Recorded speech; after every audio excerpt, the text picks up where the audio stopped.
Welcome everybody to our webinar today, which is Managing the Sensory Environment at College. So my name is Kieran Lewis and I'm a senior occupational therapist in the Trinity Disability Service here and project lead on the Trinity Sensory Processing Project, which I'll speak a little bit more about later. My co-presenter today is Jessica K. Doyle, who is a Trinity psychology graduate and is also a project officer on the Sensory Project as well. So just to start off with, this is a lovely quote that from Winnie Dunn, who is an occupational therapist who's worked in the area of sensory processing for many, many years. And I love this quote because it talks about the whole human experience and being embedded in the sensory. The whole experience is embedded in sensory events of everyday life, and that we're all sensory beings. And so much of life is through our senses and through sensation. I'll come back to Winnie Dunn a little bit later because she's somebody who greatly influences our work within the project here. The session today is open to staff and students, both within Trinity and outside. So you're all very, very welcome. Feel free to have your camera on or off, whatever suits you. You should all be on mute, but and if you have any questions or comments, put them in the chat for the end of the session. Or if you prefer, please contact me at klewis@tcd.ie after today's session. I'm really, really happy to come back to anyone, whether inside Trinity or outside, if you've any questions. We're recording this today, and we'll put this up on the website under sensory supports on the Disability Service website within the coming week. So a rough outline of what we're going to be talking about today. We're going to start with what is sensory processing and just give a very brief introduction to that. Then more specifically talk about it in relation to college and to students and to student role and the impact that sensory processing can have.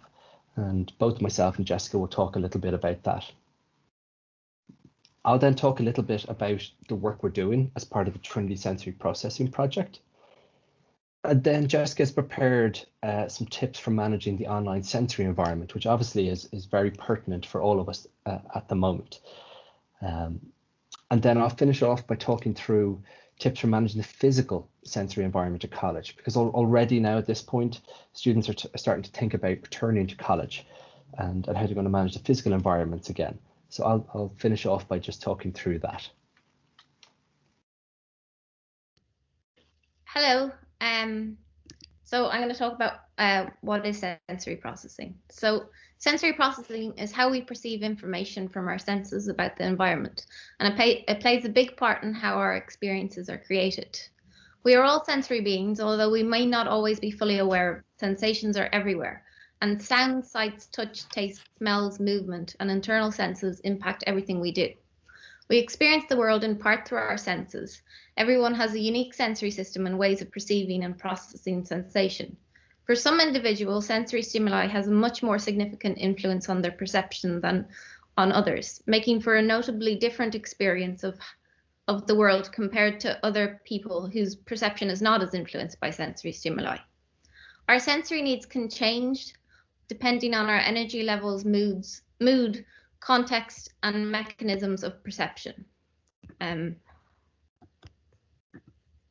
So a lot of people think we only have 5 senses, but we actually have at least 8. So there's the 5 that we already know: auditory, which is the sounds that we hear, or sound and what we hear; olfactory, which is smell; tactile, which is touch; gustatory, which is taste; visual then is what we see and what we sense with our eyes. But there's also proprioception, and this is responsible for sensing position, location, orientation, and movement of the body muscles and joints. Proprioception also detects where our body parts are in space relevant to other parts, and how much effort we use to move our body parts. So for example, our proprioceptive senses tell us about the force that we use in closing a door, or the force that we put on the ground, maybe when we're doing like a press up or a sit up. And then we also have vestibular. So this is our sense of balance and orientation in space. it informs us about the movement, rotation, and position of our head relative to gravity. It also influences our posture, head and eye movement, and breathing. So vestibular senses might like tell you where your head is at while you are doing a tumble. So where your head is in relation to above you and below you. And then the next sense, which is probably the least known sense, but it's also it's one that's really, really important because it interacts so much with the other senses. So that's interception. Interception detects and interprets internal senses that inform us about our physiology and what our internal organs are feeling. So it reports what is going on inside our bodies. It detects things like hunger and thirst and tiredness, nausea, heart rate, breathing, and other bodily sensations. It's also really important, as I said, because it impacts with all the other sensory systems and our self-awareness and our emotions. So now I'll pass you back to Kieran. Thanks, Jessica. So at this point, I suppose I wanted to come back to Winnie Dunn, who had the quote at the start. And that's because she developed a model of sensory processing back in 1997, and it's one that greatly influences our work as occupational therapists within the disability service with students, but it's also very much underpinning the Trinity Sensory Processing Project. So it's a theoretical framework to help understand how we respond to sensory stimuli. So again, through all the sensory systems that Jessica has outlined for us there, and how we respond to that. So how we process it, and then the behaviors we have in response. So it describes neurological thresholds. So you can see in the diagram here that it goes from a high neurological threshold down to a low threshold. So if you have a low sensory threshold, any amount of sensory stimuli can really activate your sensory system. Whereas I suppose if you have a really high threshold, you're looking for brighter colors, stronger taste, lots more movement. You're looking for loads of sensory stimuli to really activate your sensory systems. So it works along that continuum from high to low. But also there's a continuum in terms of how we respond. So I suppose from very passive strategies up to very active strategies. And then that's where we come into the different quadrants.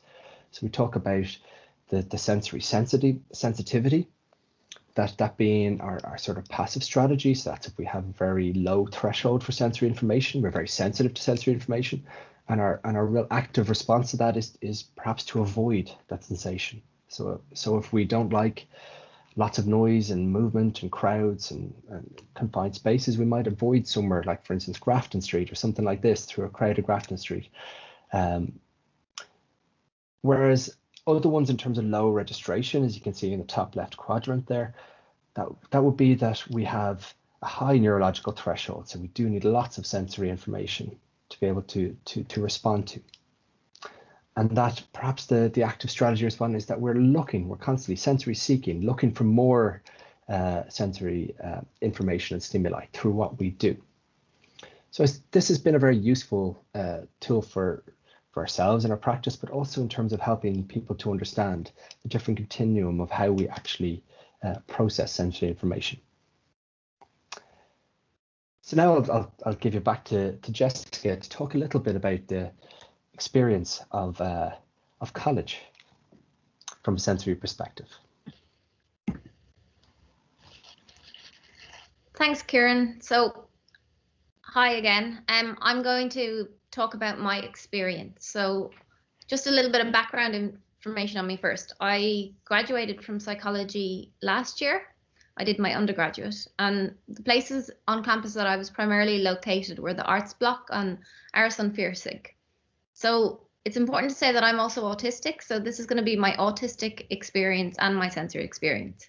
As being autistic, I can't separate that from my sensory experience. So it'll be both of them combined.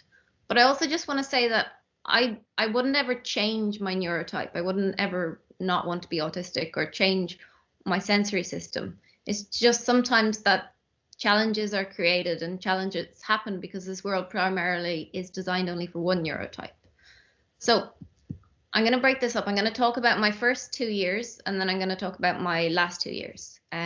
So my first 2 years were a lot more challenging because at this time I was still masking, or more echoing echoing what other people said, or just trying to camouflage and be invisible.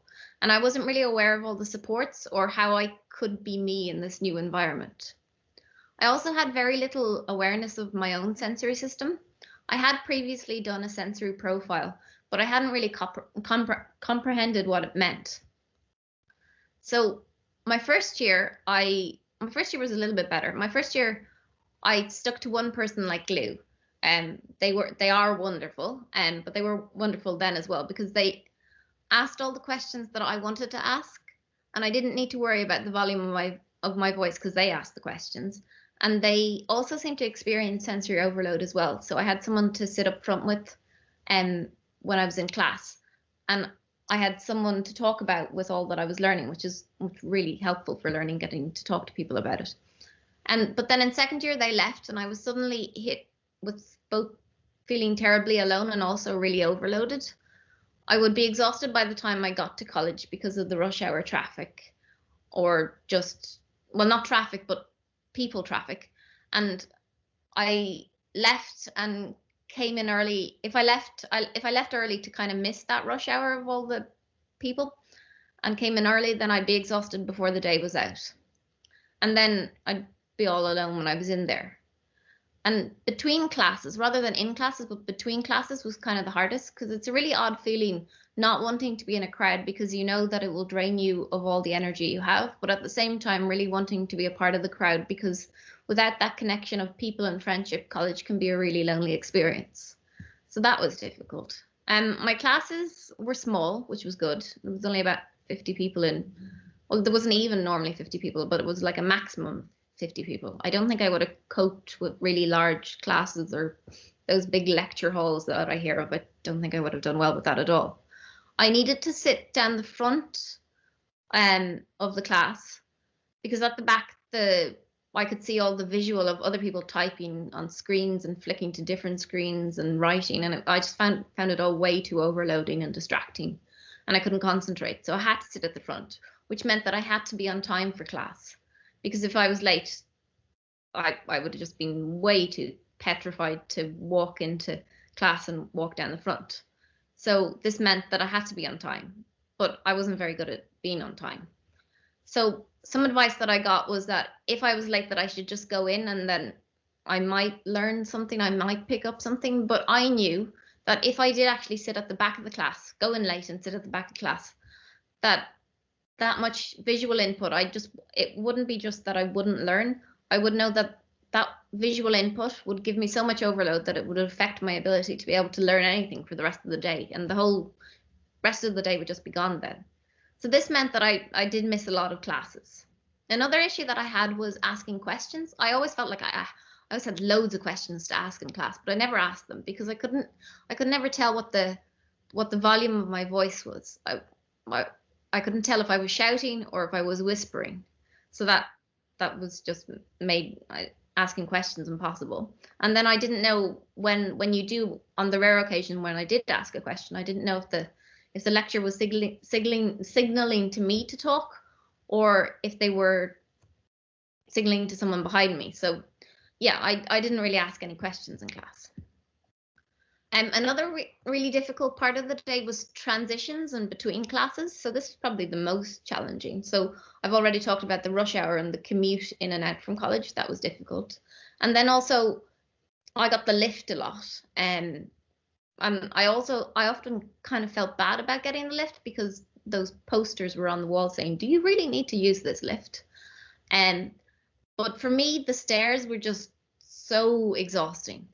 That awful vestibular input of moving round and round and keep going round and trying to stick to the right side of the way you have to walk on the certain side if you're going up, on a certain side if you're going down. So trying to keep to that side, and the swarms of people coming at me, and people shuffling behind me because I'm going too slow and trying to get past me.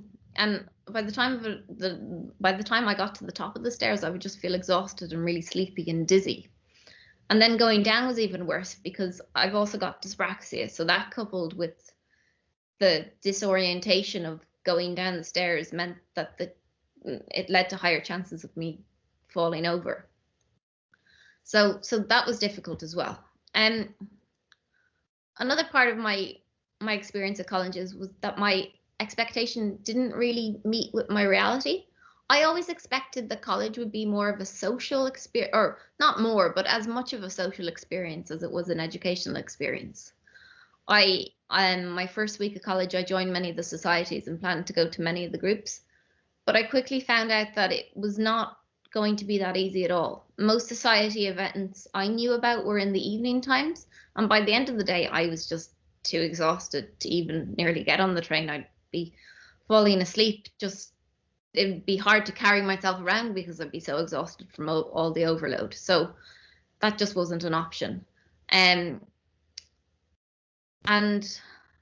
I also registered with the disability service, and the accommodations that they gave sounded great in theory, but not so much in practice.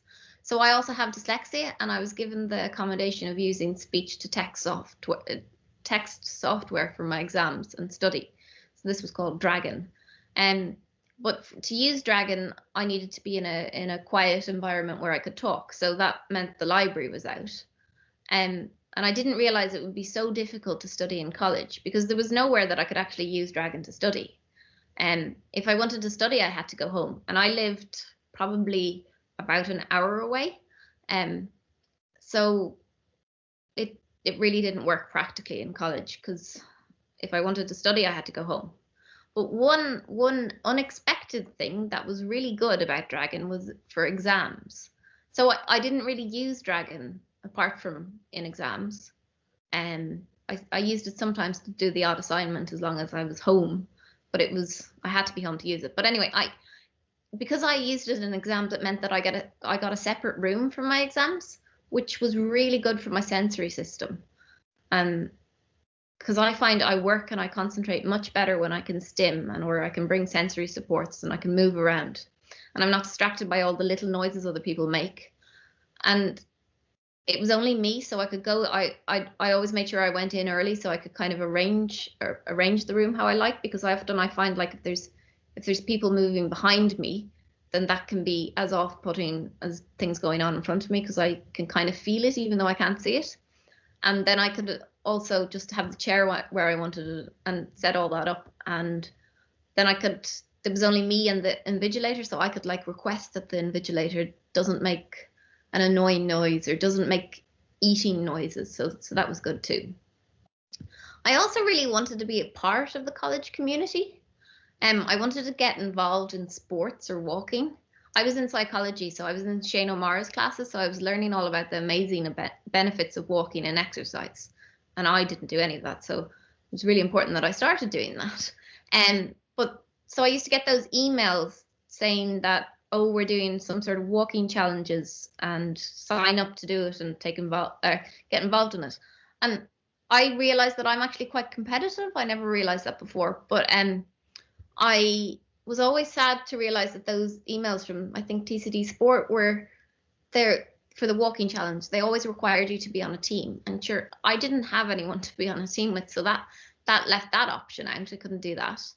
And then, so I was trying to think of other things that I could do. And I always have to take in the sensory environment when I think about what I can do. Like team sports wouldn't really work because I'd be too terrified of the ball or something unexpected happening, or people noises can be really exhausting too. But one thing I really love is swimming, and there's one thing that I really have missed most in lockdown. And I just love the feeling of being in water and floating and moving through water. It's calming and relaxing, but then it gives you lots of energy as well. It's just like my really happy place. So I thought that even though there's lots of steps involved to going swimming, and often it's the steps to an exercise that's the most exhausting rather than the actual exercise. So I thought that I could maybe counteract that, or that the good feeling of swimming would counteract the steps to swimming. And so I set things up, like I got a locker in the sports center, because I thought if I have all my stuff in one place, then that will make it easier, and for me it'll cut down some of the steps, like bringing extra stuff with me to college and carrying around them all day. So I got that. But I remember my first time, my first time going to the TCD pool. And I don't think I even managed to even get into the pool. The whole thing was just really a sensory nightmare. There was the loud lobby trying to figure out where to go. And even though I'd been there before, I was still completely confused about where to go. And the scratching noise of the things you put on your feet, you know, the blue things you put over your shoes, and then the echoing walls, and the open plan changing area, and the movement and the noise and the colors and the splashes and the open showers.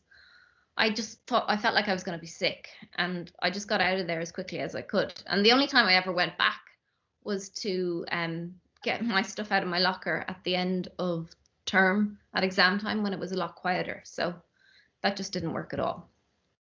So I know my first half of this has been a bit negative, but I want to talk now about how things got better, because they did get better, and my last 2 years were great in college. So one of the things that really helped was getting to know my sensory system. I always thought that I was primarily a sensory avoider or a sensory sensor. I never really thought I was a sensory seeker, but by getting to know my sensory system, I figured out that I was a sensory seeker. And not just that, but I always thought sensory seeking was something you did if you didn't have enough sensory stimuli. But I discovered with the work with the OT tip, I found out that the sensory seeking, being a sensory seeker meant that it could help you reduce you when you'd gone past overload. It wasn't just for people that didn't have enough, but sensory seeking, as long as it was the right type of sensory input, could really help bring you down. So yeah, with discovering I was a sensory seeker, when I did that to really discovering OT supports and how my sensory system really interacted with everything. So I had OT supports from the start, but like it was in really understanding what OT supports were and how they could help me. That really made a big difference.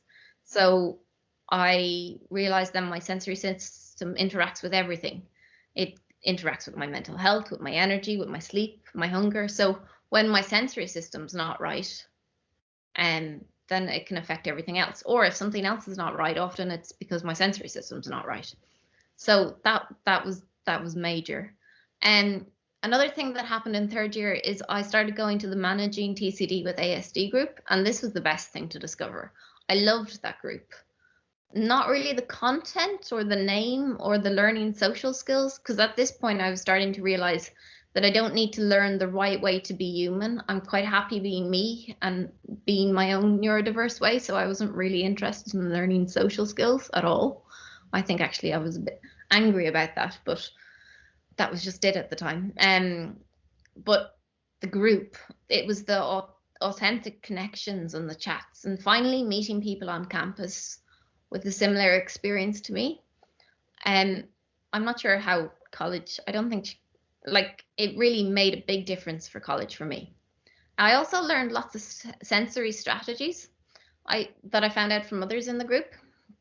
I discovered that from other people in the group, I discovered that there were society activities in the daytime, like in the LitSoc, the near SU, that they have like a really sensory friendly reading and social space that you can go to.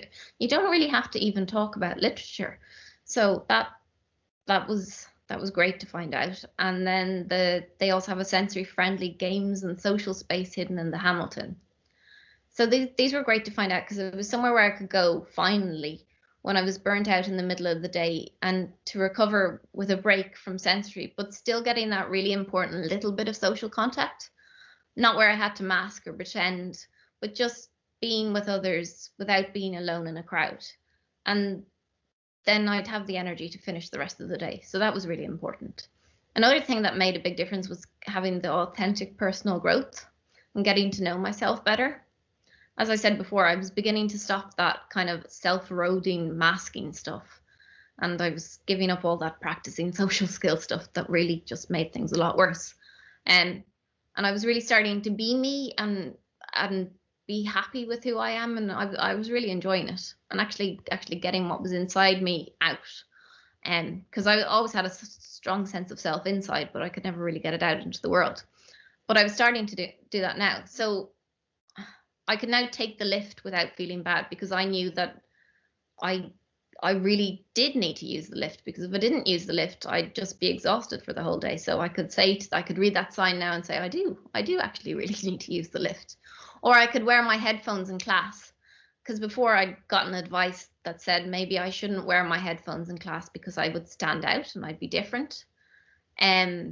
But I was now okay with standing out and being different, and I could explain to people that I'm wearing these headphones, and it's not that I'm doing it to block you out. Actually, I can hear you, and I can hear the conversation a lot better when I've got them on. I just can't hear all the background noise.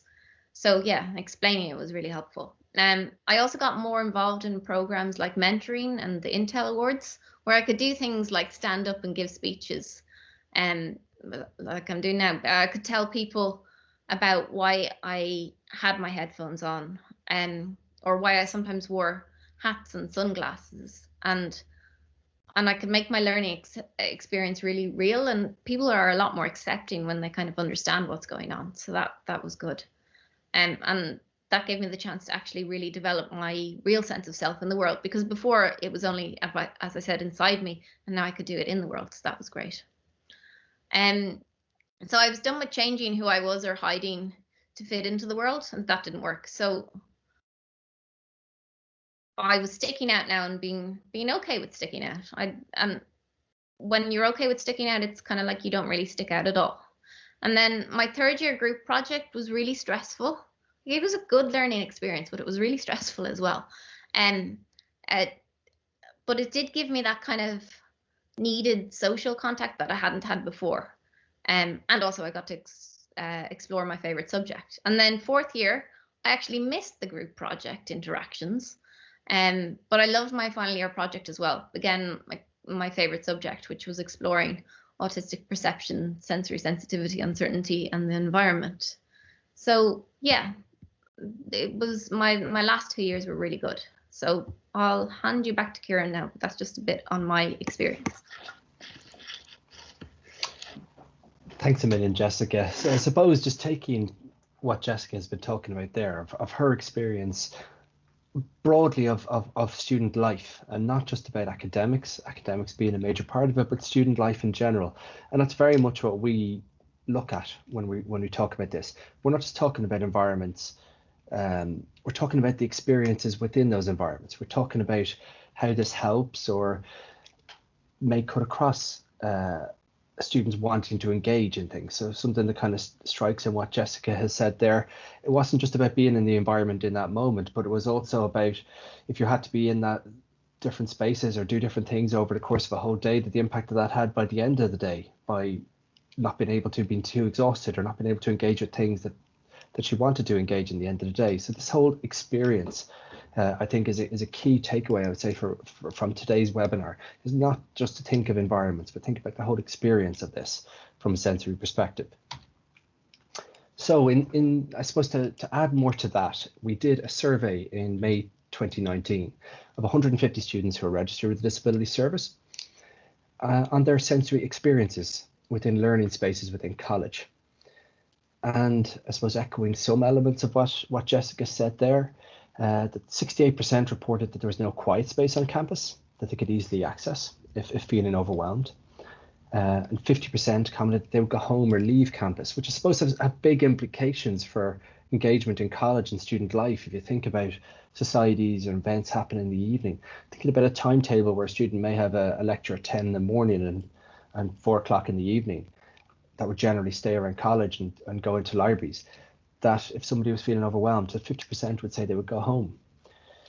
That 93% would use a quiet space if it was available within the library. And I suppose this is one, to think about, and one that we're placing a lot of focus on is the library.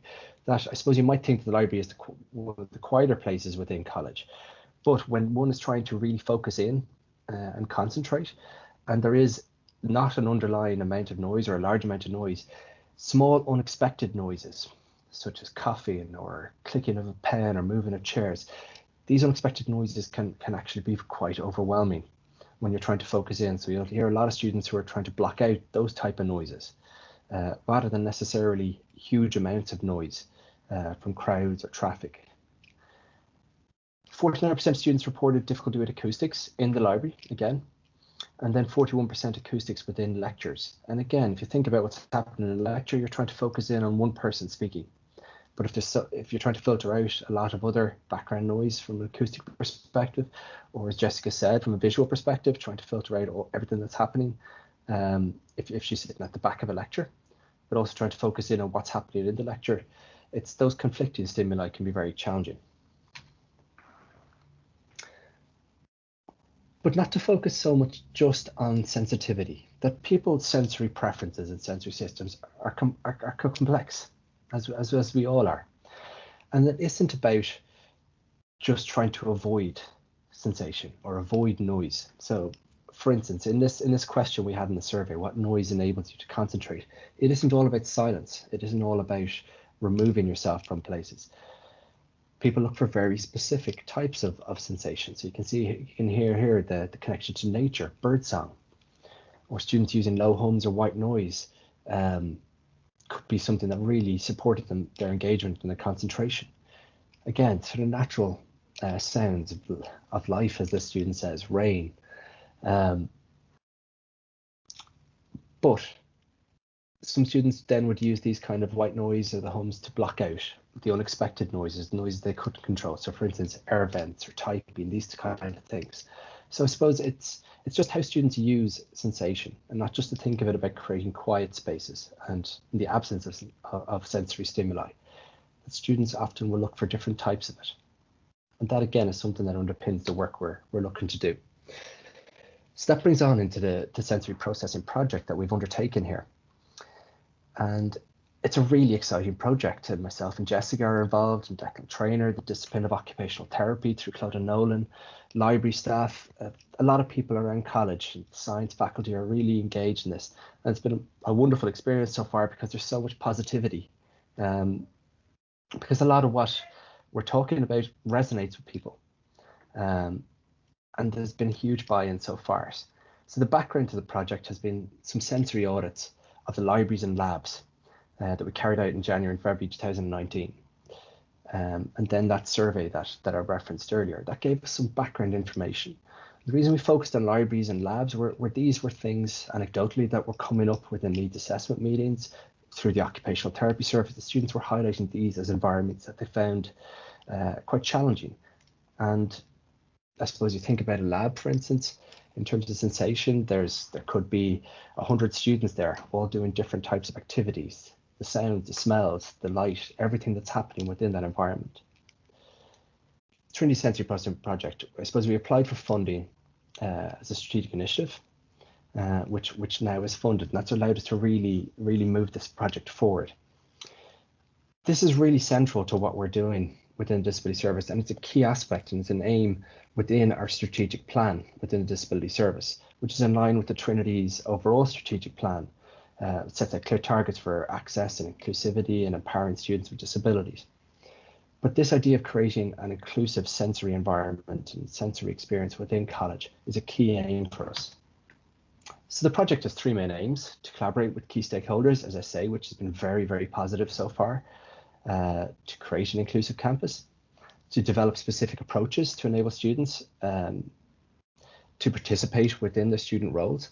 And again, kind of talking to, like Jessica alluded to there, about learning about her own sensory system and how she manages it, learning from other students in the ASD group, of how they managed as well. So this kind of learning process that happens to empower students to not only engage in college, but in future life as well, and everything they're trying to do. And then to collaborate with the discipline of occupational therapy. And Claude Nolan is a lecturer within the discipline of occupational therapy, who set up the occupational therapy service within the disability service, and is involved throughout every strand of the sensory processing project, but particularly from a research perspective, is very heavily involved in what we're doing. So the different strands that we have. Strand one is about the student approaches that we use within the disability service and the occupational therapy service. So working with students to help them to understand their own sensory preferences and systems and how they manage their day-to-day life. And again, thinking more broadly than just environments, but thinking about experiences and what a student is trying to do within college. Strand 2 then focuses upon college environments. So we're thinking about all the places that students want to and need to use most within college, libraries, labs as I've referenced there earlier, but we're also thinking about the wider spaces within campus and hoping to have a bit of a ripple effect in what we're doing by connecting with more and more people about the project and thinking about more and more environments across campus. Staff awareness and training. If we're thinking about the environment, obviously the staff and how things are set up, how labs, how courses, how lectures are delivered. So this idea of staff awareness and training is central to the project as well, around sensory and sensory processing in general, and inclusive curriculum as a result out of that. And Strand 4 is an area that certainly Jessica, myself, and Claudia Nolan are very heavily involved in, is the research to underpin all of this. So we're focusing upon the survey that students have completed, and then we'll also be engaging in other research throughout the project. So now I'll hand you back to Jessica to talk about the online sensory environment. Hi, so I'm just going to go through a few tips for managing the online sensory environment. As many of us are studying and working online at present, it's important that we also look at our online environment. So first is a few tips to reduce anxiety and sensory overload before you go online. So a few things that you can do is you can set up a space where you're comfortable to do your work. Like if you need any seating supports, you can have these ready before the start of your online class. For example, in my space, I move around from room to room. I can't ever seem to stay in one place. But I often find in all the spaces that I'm in, I find that place where I have natural lighting really helps. I like to take little breaks between working, like just tiny little breaks, and just look outside the window and just kind of watch the shadows and lights dance outside the window. It's only a tiny break, but even just at that, it kind of feels like a quick recharge and a burst of energy that helps kind of go on to the next thing. Another thing you can do is you can have ready any sensory items you might want to use during your online class. So like deep pressure items or weighted aids or fidget toys, stress balls or sunglasses. I have my study spaces set up so I have my ankle and wrist weights, which are just heavy things on my wrists that really help me with concentration. I don't sit at a desk because I find my movement is too constricted when I'm sitting in a chair, and then I become too aware of sitting in the chair, and then I can't actually focus on the work that I'm doing because I'm so aware of the chair.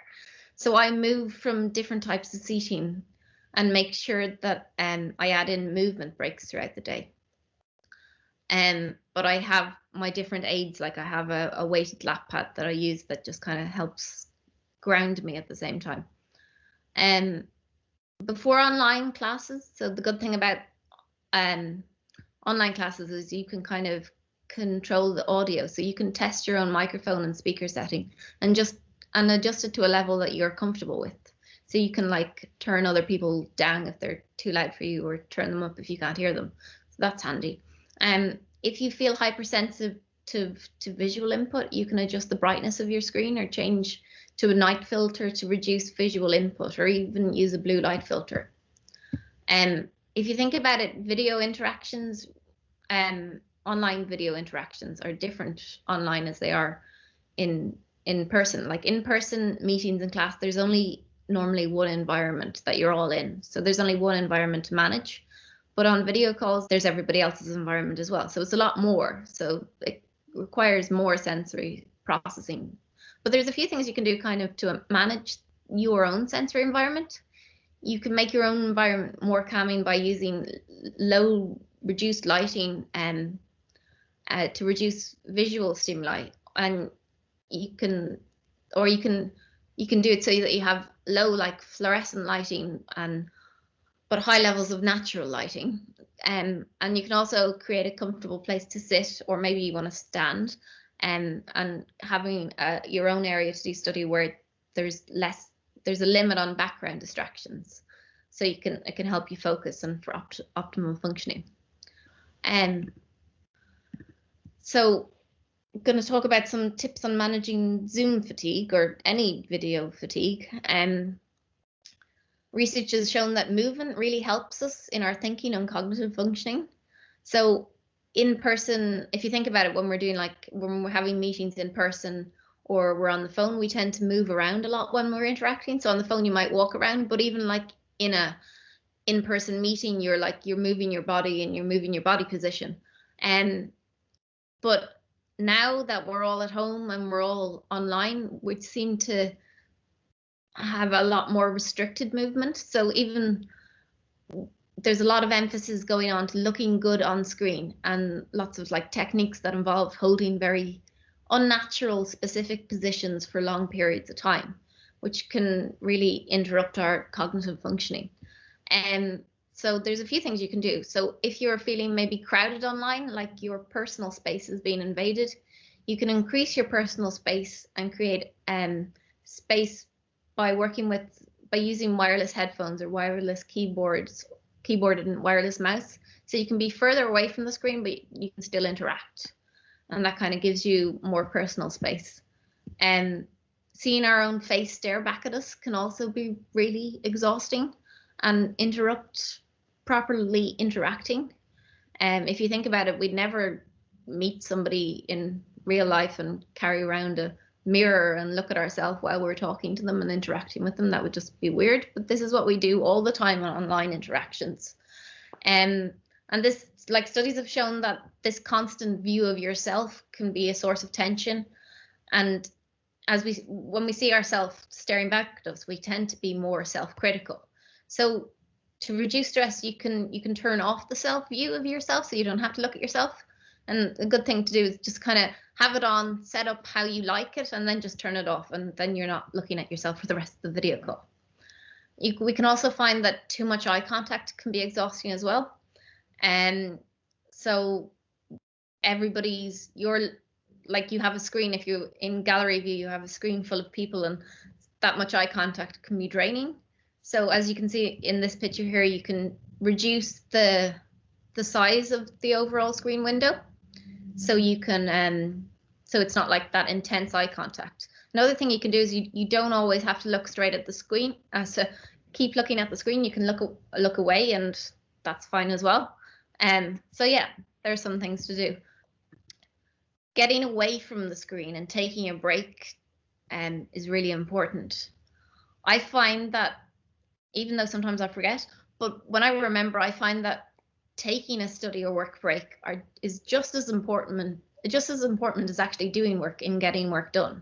And like the quality and how good the work is, if taking breaks really, really helps. And drinking plenty of water and staying hydrated is also really important. In the morning, I always make sure I fill my water bottle, even if I'm not thirsty. I fill my water bottle because I know it's much more likely I'll drink it if it's close to me. Rather than having to get up and go and get it, then I'm likely not to do that.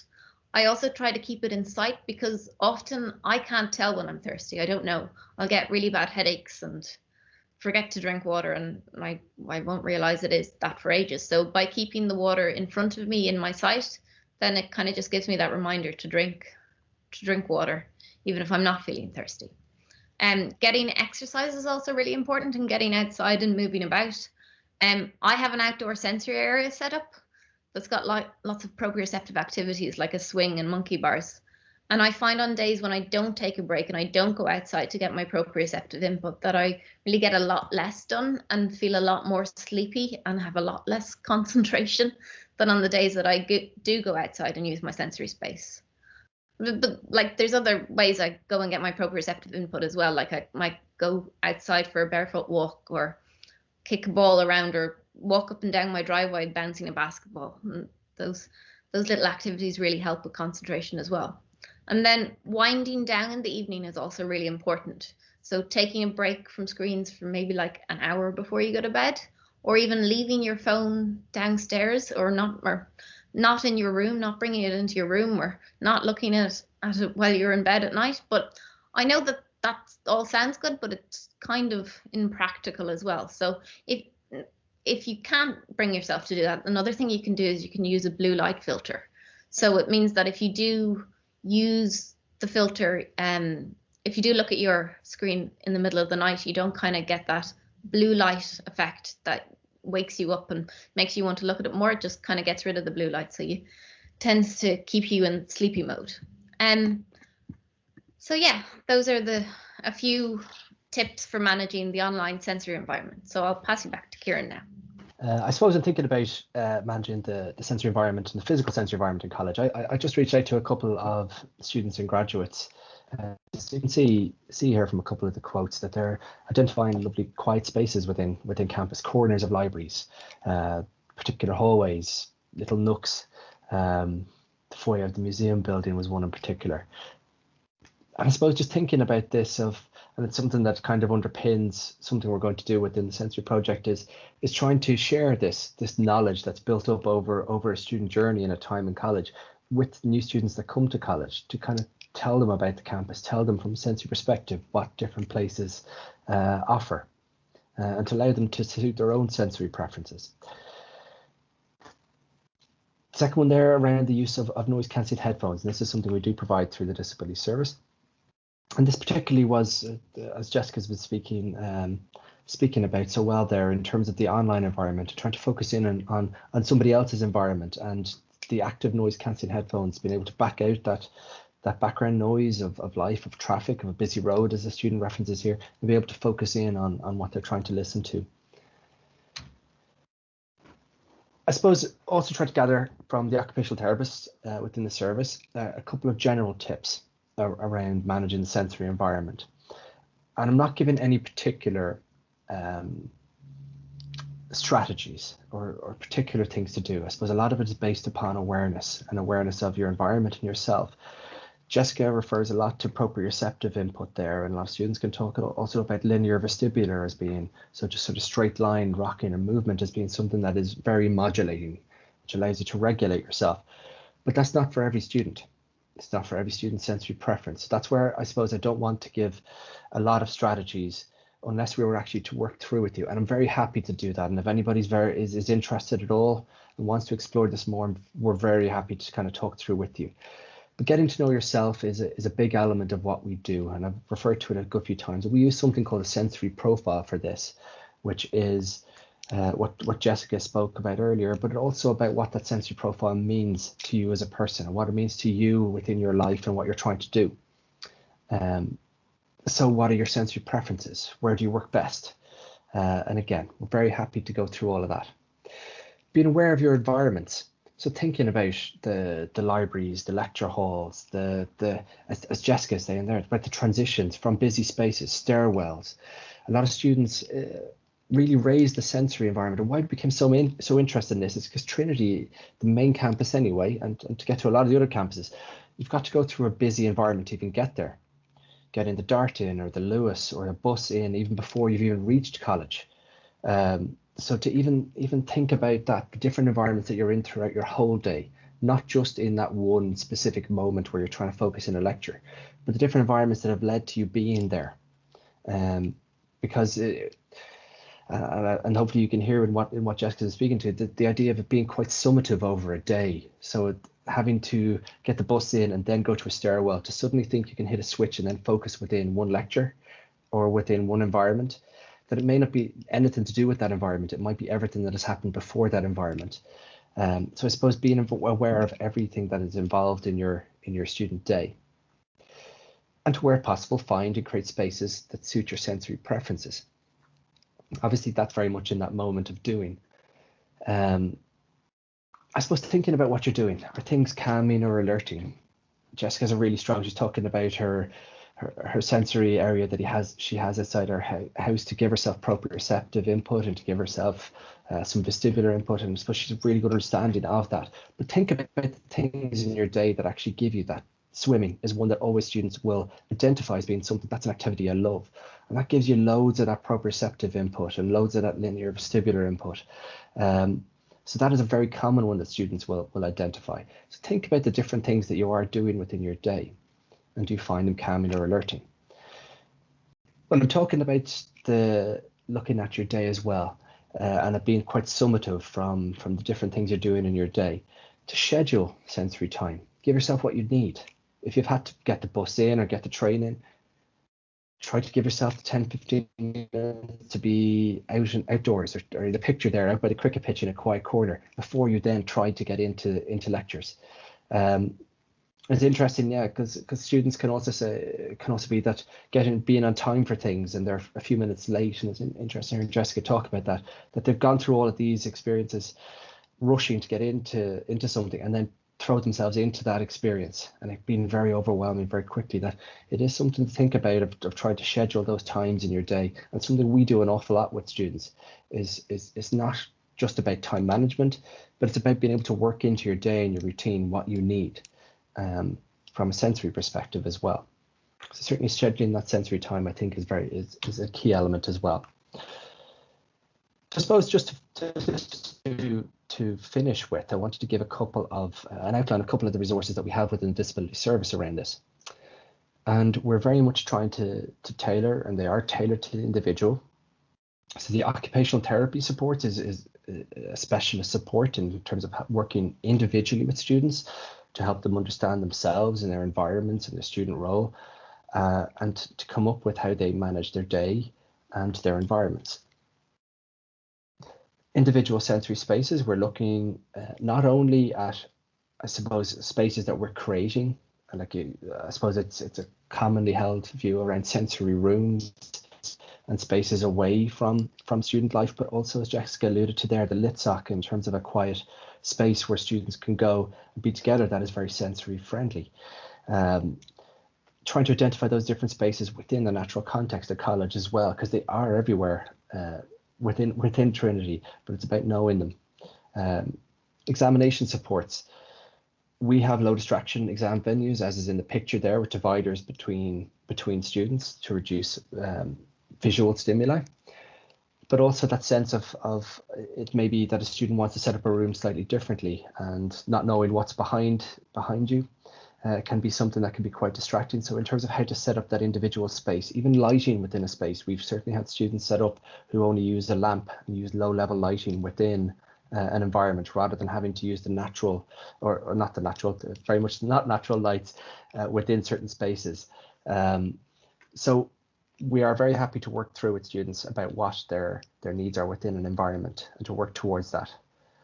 Sensory study spaces is something we're really trying to work with the libraries on now, and trying to identify a flexible array of spaces, from individual rooms to rooms with maybe 3 or 4 students in them that have low levels of lighting and are acoustically very good, to other spaces that maybe have limited visual stimuli but has natural light, and students perhaps will use noise cancelling headphones or other things, but be out in much more natural lighting out in the open areas. So we're looking for a flexible array of study spaces that students can choose. Course-based reasonable accommodations, we do work in with courses around how to enable a student to participate fully within their course. For instance, one that comes up quite a lot is students who may not be able to work for 8-10 hours, or if the environments don't suit or the activity doesn't suit, they may need extended time on assignments because they can find that work quite exhausting. So to be able to space out deadlines at times can be a very useful accommodation, or be able to be positioned within a certain environment. For instance, within labs, people can be positioned within a certain area of the lab, and we can go to labs ahead of time with students.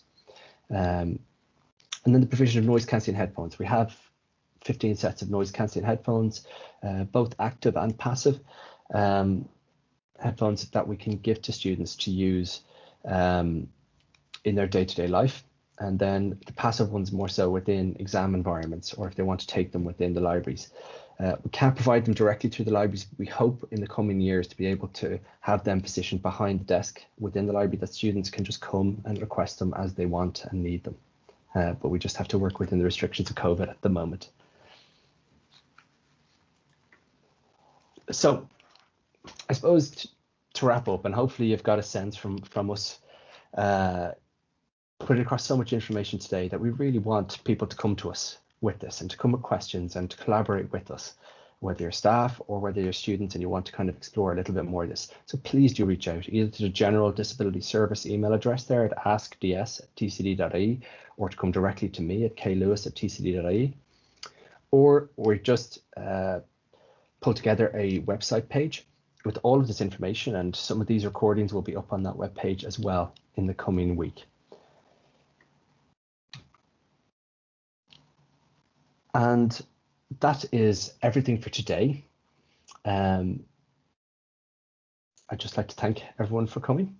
And if there is any further questions, then please contact me at klewis@tcd.ie.